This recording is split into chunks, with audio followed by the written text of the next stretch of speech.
Magandang araw sa iyo kung araw mo to pinapanood o kung hapon naman magandang hapon sa iyo at kung gabi naman magandang gabi sa iyo. So, this is Don Works sa panibagong video natin. Ituturo ko sa inyo kung paano magkalas at mag-assemble ng cylinder head ng Raider JFI na susubukan ko na ipapaliwanag sa inyo ng simple at hindi komplikado. So stay tuned lang dahil ipapakita ko sa inyo kung paano magkalas step by step at kung paano mag-assemble ng Raider J FI. Kung napanood mo yung video ko na top overhaul ng Raider J, 100% marunong ka na mag kalas ng cylinder. Napaka basic lang, no? Ang una yung tatanggalin itong tensioner guide. Wag kayong baka mawala nyo yung maliit na washer. May maliit na washer yan. Huwag nyo iwawala yan, ha. So ngayon sa pagkakalas ng camshaft, ang ginawa ko, gumawa ko ng kanal dito. Tapos pinukpok ko ng flat screw at saka martilyo kasi sobrang tigas na to eh. So ganun din sa kabila.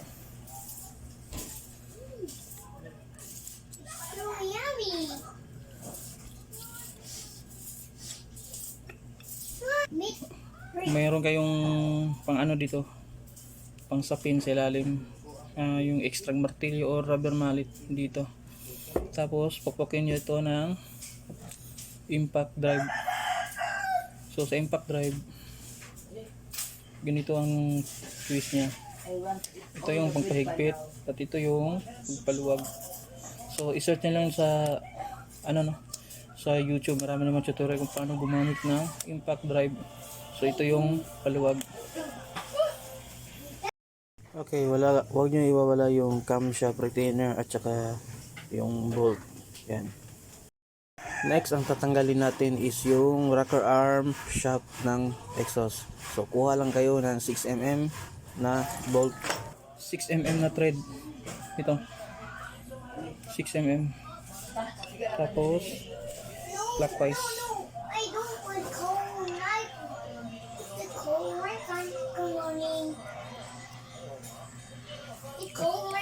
At kapag pumasok na yung thread, pwede na hugutin to. You can only use seasoning on the cooking, okay? Washer niya ito. May way washer to. Yan. Okay.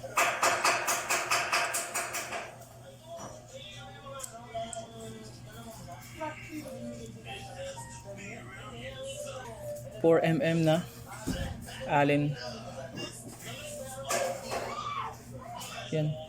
4mm yan. Pwede kayo gumamit ng impact drive or impact wrench. Ang paikot ito is counterclockwise. Pwede naman yung impact wrench. Pwede yan. Then ang susunod ay tatanggalin natin yung rocker arm shaft ng intake.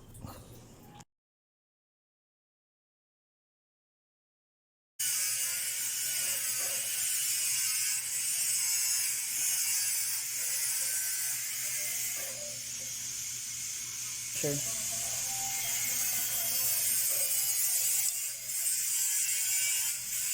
Ito na. So wag yung kakalimutan, ha. Ito yung intake at exhaust. Yung wave washer dito. At saka dito. Magkaharap lang sila. Basta yung wave washer hindi dito. Dito siya. Saka dito. Okay?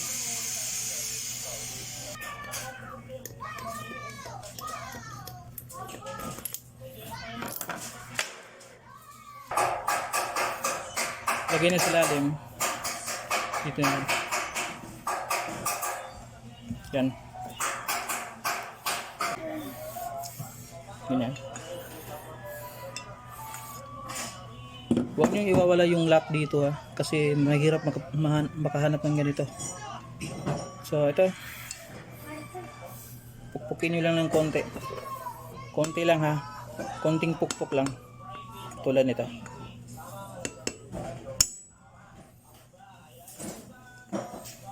Konti lang talaga.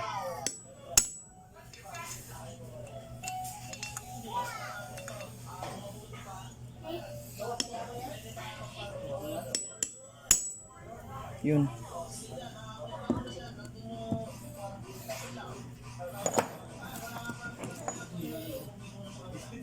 Ito yung lock niya.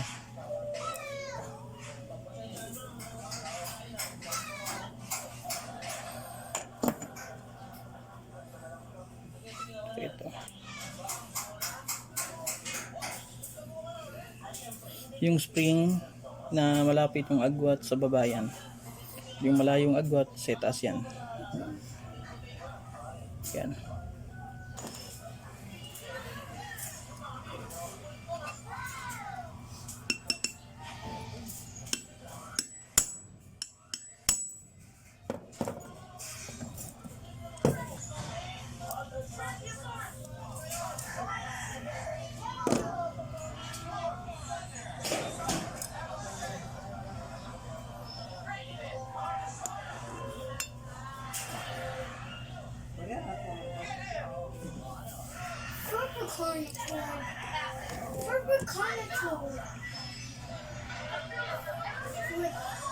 At yung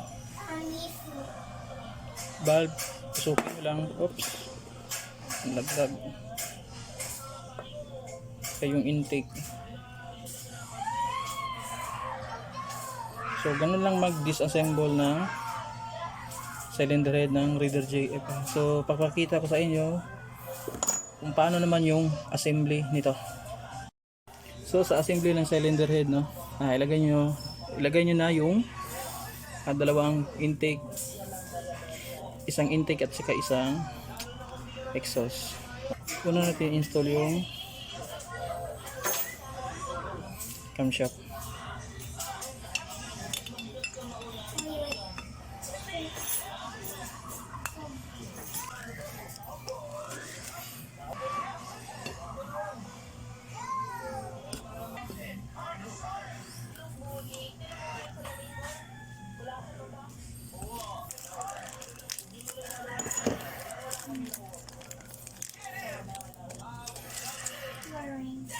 Kapag nababaklas tayo ng makina o cylinder head, palitan nyo na agad ng valve seal.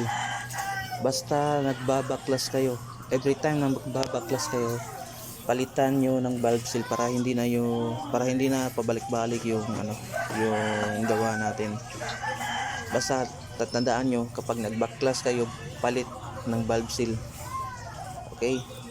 Kahit luma yan, kahit bago pa yan, basta palitan nyo para yung problema hindi pabalik-balik.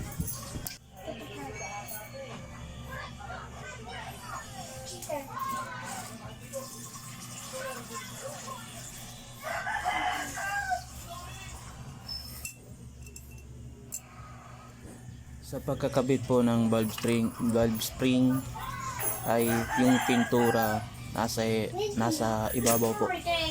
Kahit magkapalit-palit yung valve spring, okay lang yan. Basta wag kayong magkakamali. Yung pintura na nasa valve spring ay nasa itaas.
Kapag nakabit niya yung rocker arm shaft ng intake, yan, dapat isisentro na yung butas ng thread doon sa butas sa itaas para malagay yung screw or bolt katulad niyan.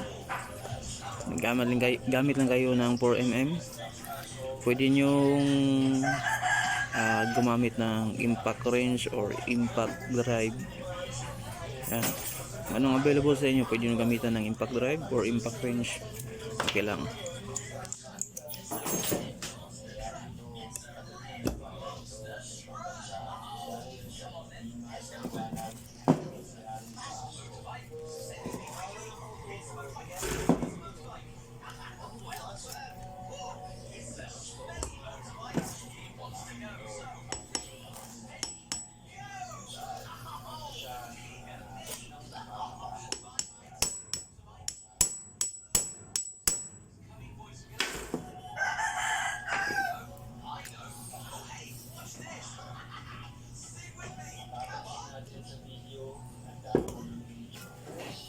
So ganun lang mag-disassemble at mag-assemble ng cylinder head ng ito. So hanggang dito na lang yung video natin guys, and salamat sa panonood at sana tuwing nanonood kayo ay mayroon kayong natutunan. So hanggang dito na lang guys, and ride safe. Ingat.